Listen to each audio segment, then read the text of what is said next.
मैं सबसे पहले अल्लाह ताला का शुक्र अदा करता हूँ कि अल्लाह ताला ने हमें तीसरी बड़ी कामयाबी दी कैदी नंबर 804 के लिए और नायब कप्तान शाह महमूद कुरैशी के लिए, और इंशाल्लाह यही कामयाबी हमारे जो नीचे ज़िम्मेदारान जो पंजाब की जेलों में हैं और ख़ास तौर पे हमारे वर्कर्स जो इस टाइम कैद हैं, जेल में हैं, पाबंद सलासल हैं, जुल्म बर्दाश्त कर रहे हैं। लेकिन मैं इस मौके के ऊपर ख़ास तौर पे खराज तहसीन पेश करना चाहता हूँ अपने उन वर्कर्स को, उन असीरान को जिन्होंने 9 मई के बाद जो गिरफ्तार हुए थे और कराची और सिंध के अंदर जिस तरीके से उन्होंने जुल्म बर्बरियत बर्दाश्त की, लेकिन आज भी वो इमरान खान के साथ खड़े हैं। सबसे पहले वो खराज तहसीन है, उनको पेश करते हैं हम कराची की जानिब से।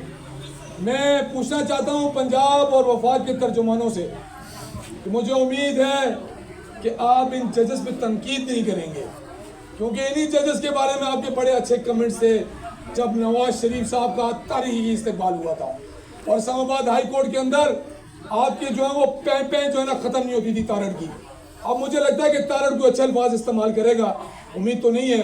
और उस्मा बुखारी साहबा जो है पंजाब के अंदर बैठ के कह रही थी तहकीकात करें इमरान खान के खिलाफ कि इमरान खान एक और 9 मई करने जा रहा है। और बीबी सानिया मॉडल टाउन का जिक्र कर दो ज़रा थोड़ा सा। सानिया मॉडल टाउन की जिम्मेदार आपका शहबाज शरीफ और नवाज शरीफ है। ज़रा अल्लाह को हाजिर नाज़िर जो आप जब माइक्स पे बैठा करो तो ये अल्लाह को हाजिर नाज़िर जान के ईमान पाओ और कहो कि नवाज शरीफ और शहबाज शरीफ सानिया मॉडल टाउन का पहले जो है ना केस का हमें जो है ना तहफ़्फ़ुज़ नहीं है, हमें सबसे पहले उसके बारे में बताया जाए। साइफर केस तो बढ़ गया है, अभी और कौन सा केस बढ़ने वाला है? इद्दत केस भी इंशाअल्लाह जाने वाला है, क्योंकि हमें पता था कि ये पीटीआई को साइड लगाने की कोशिश कर रहे हैं।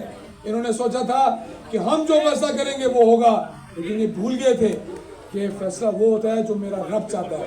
और वही हुआ कि हमें देर ज़रूर हुई, लेकिन अल्लाह के यहाँ देर है अंधेर नहीं है। और अल्लाह ने आज हमें कामयाब किया।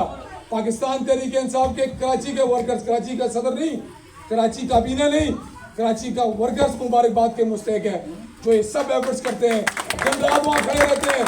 7 दिन का हमारा कैंप लगा। कैंप के बाद आज हमें पहले दिन खुशी मिली कि आज साइबर केस खत्म हो गया। ये वो 7 दिन की मेहनत है जो हम धूप के अंदर बैठे रहे, हमारी खवातीन बैठी रही, हमारे जवान बैठे रहे, हमारे बुजुर्ग बैठे रहे, हमारे कैंप्स के अंदर पोलियो का शिकार हमारे वर्कर्स आके बैठते रहे, नाबीना लोग बैठते रहे, असीरान आके बैठते रहे। मैं पाकिस्तानी कौम को ये मैसेज देना चाहता हूँ, सिर्फ थोड़ी सी आपने हिम्मत और पकड़नी है। इंशाअल्लाह ये जून का महीना हमारे लिए खुशाइंद होगा और इंशाअल्लाह नवंबर से पहले इस पाकिस्तान में तब्दीली आएगी और कैदी नंबर 804 हमारे दरमियान होगा। न सिर्फ दरमियान होगा बल्कि वज़ीर आज़म पाकिस्तान होगा। आप सबका बहुत बहुत शुक्रिया। पाकिस्तान जिंदाबाद। ये जश्न इस प्रेस कॉन्फ्रेंस के बाद जारी सारी रहेगा। खुशी मनाएंगे, मुखालिफिन को बताएंगे कि हम न डरने वाले न चुकने वाले सिवाय अल्लाह के। हम खुशियाँ मनाएंगे और मौजा के मुँह बना के पड़ेंगे।